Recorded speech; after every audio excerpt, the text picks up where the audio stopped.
الحمد للہ رب العالمین والعاقبۃ للمتقین والصلاۃ والسلام علی سید الانبیاء والمرسلین اما بعد فاعوذ باللہ من الشیطان الرجیم بسم اللہ الرحمن الرحیم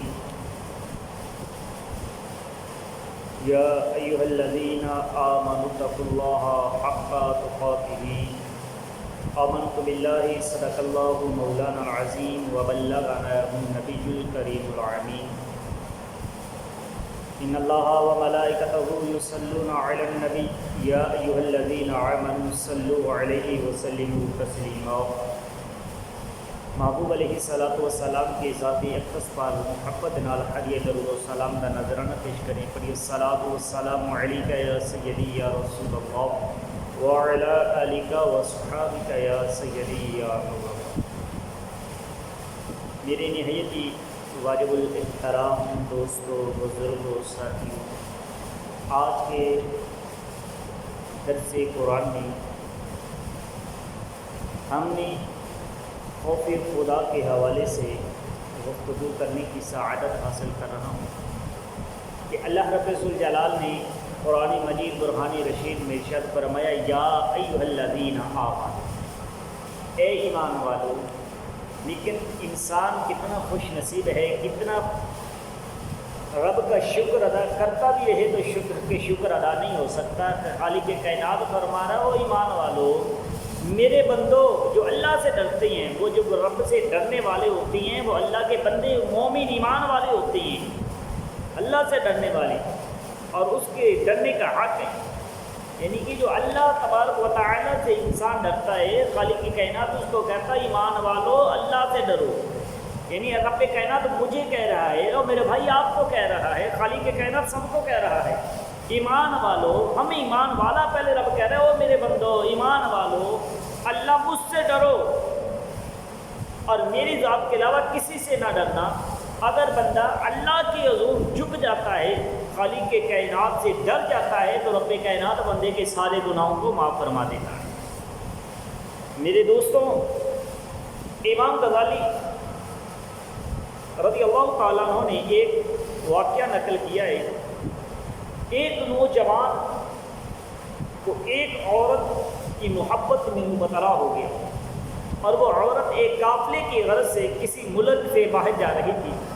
اس نوجوان کو پتہ چلا، وہ نوجوان بھی ساتھ ایک رستے میں ایک جگہ پہ پڑاؤ کیا اور وہ سب کے سب جب سو گئے، وہ نوجوان تمام کے ارد گرد گھیرا نکال کے پاس سے ہو کے واپس آیا اس عورت کے پاس۔ اس عورت نے پوچھا کہ یہ سبھی تو جاگ رہے ہیں؟ وہ کہنے لگا یہ تو سبھی تو غفلت کی نیند سو رہے ہیں، ان کو کیا پتہ، یہ سبھی سو رہے ہیں، میں نے چکر کاٹ کے آیا ہوں۔ لیکن اس نے کہا کہ ایک بات تو بتا کہ میرا رب بھی سو رہا ہے۔ آئے ہائے ہائے میرے بھائیوں، اس عورت نے کہا کہ میرا رب سو رہا ہے، تو جب اس نے یہ کہا کہ وہ سونے سے پاک ہے، وہ نیند سے پاک ہے، اس کو تو اونگ بھی نہیں آتی، وہ سوتا نہیں ہے، وہ تو جاگتا رہتا ہے۔ فرمایا پھر ہمیں دنیا داری سے ڈرنا نہیں چاہیے، پھر رب کائنات سے ڈرنا چاہیے۔ تو حضرات محترم، خوف خدا جس بندے کے دل میں نہیں ہے نا، خوف خدا جس بندے کے دل میں نہیں ہے، وہ شخص انسان نہیں ہے، وہ تو شیطان ہے۔ اور جس خوف خدا انسان کے دل میں ہوتا ہے وہ محبوب رحمان ہوتا ہے، اللہ کا پیارا ہوتا ہے، محبوب کریم محبوب علیہ الصلوۃ والسلام کا محبوب بندہ پیارا ہوتا ہے، امتی ہوتا ہے۔ لیکن جو اللہ کے خوف سے ڈرتا ہے، اللہ کے خوف سے روتا ہے، اسی کا کام ہوتا ہے۔ آپ لوگوں نے دیکھا ہوگا کہ جب مائیں اپنے بچوں کو دودھ نہیں پلاتی تو جب بچہ روتا ہے، جب بچہ زیادہ روتا ہے تو ماں کو پتہ چلتا ہے اب یہ دودھ مانگ رہا ہے، اور بچہ رو رو کر اپنی بات منوا لیتا ہے، ان کو مل جاتا ہے۔ تو یارو جو روتا نہیں ہے وہ کھوتا ہے، جو روتا ہے اسی کا کام ہوتا ہے۔ تو بنی اسرائیل میں ایک عورت انتہا غر کی غرض سے، تنگ دستی کی وجہ سے ایک تاجر کے پاس پہنچ گئی۔ جب اس تاجر کے پاس پہنچی تو اس تاجر نے کہا کہ تم میری آرزو کو پورا کر دو، پھر تمہارا جو دل چاہتا ہے وہ مجھ سے لے کے چلی جاؤ۔ لیکن وہ عورت اتنی نیک عورت، نیک سیرت عورت تھی، اسی قدموں سے پل کر واپس گھر پہنچی، اور جب بچوں کو دیکھا کہ بچے بلک رہے ہیں اور بچے رو رہے ہیں، اب کھانے کے لیے کچھ نہیں ہے، ماں کی ممتا جاگتی ہے۔ ماں کہتی ہے بچوں کو بھوکا ماں دیکھ نہیں سکتی، پھر الٹے قدم تاجر کے پاس جاتی ہے۔ جب تاجر کے پاس جاتے ہیں تو تاجر نے پھر وہی سوال کیا کہ تم میری حاجت کو پورا کر دے، میں تیری آرزو کو پورا کر دوں، تم جو چاہو گی میں تمہیں وہ دینے کے لیے تیار ہوں۔ میرے بھائیوں، جب وہ عورت اس تاجر کی بات کو پورا کرنے کی غرض سے کہا کہ ٹھیک ہے میں راضی ہوں، لیکن وہ تنہائی میں جاتی ہے، تنہائی قبروں ایک کمرے میں جاتی ہے، وہاں پہ نہ کوئی بندہ ہے نہ بندے کی ذات ہے، لیکن رب کائنات تو ہے نا۔ چاہے انسان زمین کے تہہ خانوں میں بھی چلا جائے تو مالک تو وہاں بھی دیکھ رہا ہے۔ وہ اتنی نیک سیرت عورت ہے، جب وہ مرد، وہ تاجر اس کے پاس پہنچا تو وہ لفظ کھرائی، وہ رونے لگی، تڑپنے لگی، کانپنے لگی۔ اس تاجر نے پوچھا کہ بی بی آپ کو کیا ہو گیا ہے، کس وجہ سے ڈر رہی؟ یہاں پہ تو نہ تو بندہ ہے نہ بندہ کی ذات ہے، اب میں ہوں یا تم ہو؟ اس نے کہا نہ میں ہے نہ تم ہے، لیکن اس کے اندر ایک میرا رب بھی ہے، ہم دونوں نہیں ہیں، ہم تین ہیں۔ لیکن کہا کہ تم اتنی تنگ دستی کے باوجود بھی پھر بھی اس رب سے ڈر رہی ہو، لیکن میں اتنے بڑے مالک ہو کر، تاجر بن کر، جس مالک نے مجھے اتنا نوازا ہے، لیکن میں اپنے مالک سے پھر بھی نہیں ڈر رہا۔ خدا کی قسم، اس عورت نے جب خوف خدا کی وجہ سے اس کو کہا تو خالق کائنات، اس تاجر نے اپنے گناہوں سے سچی توبہ کی اور اس برے ارادے سے چھٹکارا حاصل کیا۔ کہا کہ اب میں یہ نہیں کروں گا۔ میری بہن اس کو بیان کر کے نواز دیا، کہا جو تیرا دل چاہتا ہے، جو لینا چاہتی ہو لے کے چلی جاؤ۔